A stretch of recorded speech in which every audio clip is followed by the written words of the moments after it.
Mabilis lang naman to gawin, sir. Opo. Yan mga sir, to Toyota Innova. Ang issue dito mga sir, yung panel gauge niya blackout. Oo. Lalo pag ganitong malamig daw, bagong andar yung sasakyan, blackout siya. Pero pag katagalan sir, pag mainit na, nagana siya. No, yun nga. Pag nabilad sa araw, ganun.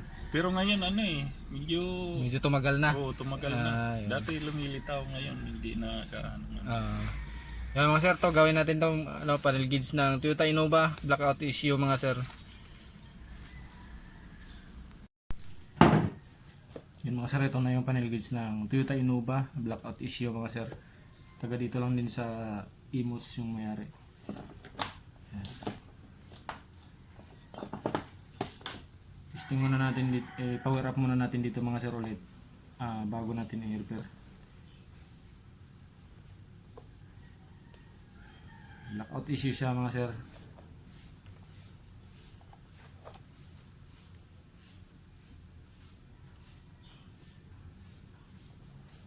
Yan mga sir, yan. Blackout talaga siya kahit dito sa kahit i-power up ko dito, blackout talaga siya. Yan, ngayon na pagdating nila blackout din. Repair natin ito mga sir, Toyota Innova blackout issue.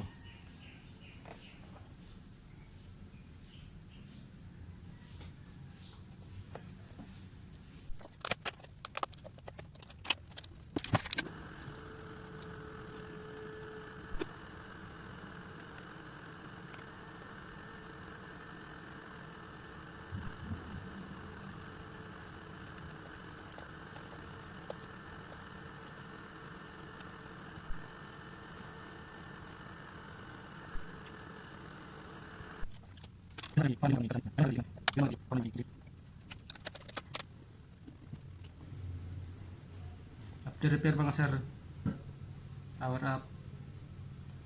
Yun. Builds na mga sir yan. May display na. Nag-function na yung mga needle. Yan. Ang odo niya 155,489. Yan. Builds na mga sir, ikabit na natin to dun sa unit.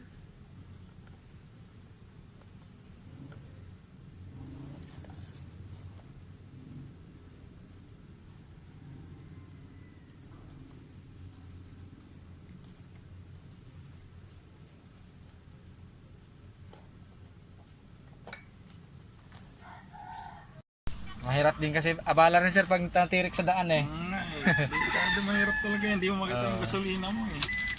Temperature okay lang kasi kusang titigil. Di ba? Papatayin siya ng yung fuel, yun ang mahirap. Yan, okay na mga sir, yung panel gauge ng Toyota Innova blackout issue. Yan, after repair mga sir, goods na. Yan, daming gas si sir. Kasi panay-panay pa gas daw sila. Shout out, punta na kayo dito, bilis.